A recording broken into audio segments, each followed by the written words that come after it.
नमस्कार, मी माधुरी माझ्या यूट्यूब चॅनलमध्ये तुमचे सगळ्यांचे स्वागत आहे। इथे बघा वांगी किती लागलेली आहेत आणि वांगी अशीच तुम्हालाही तुमच्या बागेमध्ये पाहिजे असतील तर व्हिडिओ स्किप न करता पूर्ण बघा आणि चॅनलवर नवीन असेल तर सबस्क्राइब करून ठेवा।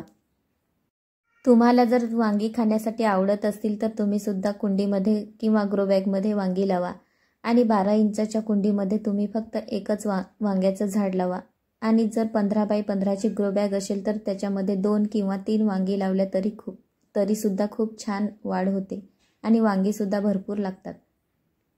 इथे बघा ह्या ग्रो बॅग मध्ये 2 वांगी लावलेली आहेत आणि बघा किती छान वांग्याची वाढ झालेली आहे आणि सगळीकडे वांगी सुद्धा लागलेली आहेत आणि फुले सुद्धा अजून येत आहेत आणि कोणतीच फुले गळलेली नाही आणि सगळी वांग्यामध्ये कन्वर्ट झालेली आहेत। इथे बघा वांग्याची साईज सुद्धा खूप छान आलेली आहे।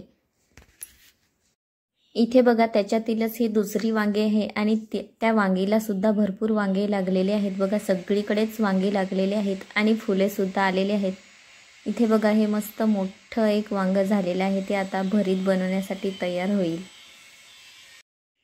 इथे बघा ही दुसरी वांगी आहे आणि याची आपण मागच्या वेळेस सुद्धा भरपूर वांगी तोडलेली होती, तरी सुद्धा बघा परत वांगी लागायला लागलेली आहेत। अशीच ताजी वांगी तुमच्या बागेमध्ये पाहिजे असतील तर मी वांगी कशी लावायची याचा व्हिडिओ अपलोड केलेला आहे, तो नक्की बघा आणि त्याच्यानुसार तुम्ही लावून बघा, खूप छान रिझल्ट येईल। माझे जर व्हिडिओ तुम्ही पहिल्यापासून बघत असतील तर तुम्हाला माहिती आहे मी माझ्या बागेमधून किती वांग्याची हार्वेस्टिंग केलेली होती ते।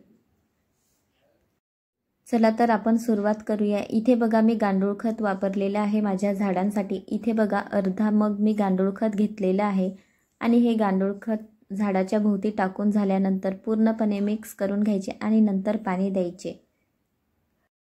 गांडूळ खत हे झाडांची चांगली वाढ होण्यासाठी आणि चांगली फळे लागण्यासाठी मदत करते। गांडूळ खतामध्ये नायट्रोजन, फॉस्फरस आणि पोटॅशियम असे पोषक तत्वे जास्त प्रमाणात असतात, म्हणून आपल्या झाडांची खूप छान वाढ होते आणि हे आपल्या झाडांसाठी खूप छान खत आहे, म्हणून एकदा तुम्ही नक्की ट्राय करून बघा। गांडूळ खत टाकून झाल्यानंतर पूर्णपणे माती व्यवस्थित मिक्स करून घ्यायची। गांडूळ खत टाकल्याने व्यवस्थित माती भुसभुशीत राहते आणि बघा 2-3 महिन्यांनी तुम्ही माती बघा त्याच्यामध्ये छोटी गांडूळ सुद्धा तयार झालेली दिसतील तुम्हाला।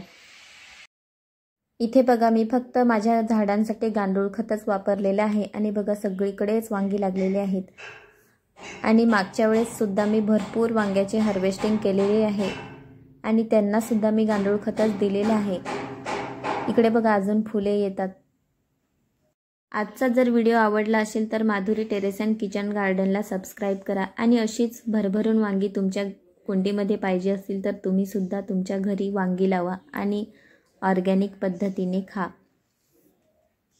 आणि जाता मी वांगी लावण्यासाठी कोणती माती तयार केली हे सुद्धा तुम्हाला मी सांगते। इथे बघा मी फक्त माती, कोकोपीट, गांडूळ खत आणि थोडीशी हळद घेतलेली आहे आणि जर राख असेल ती सुद्धा चालेल।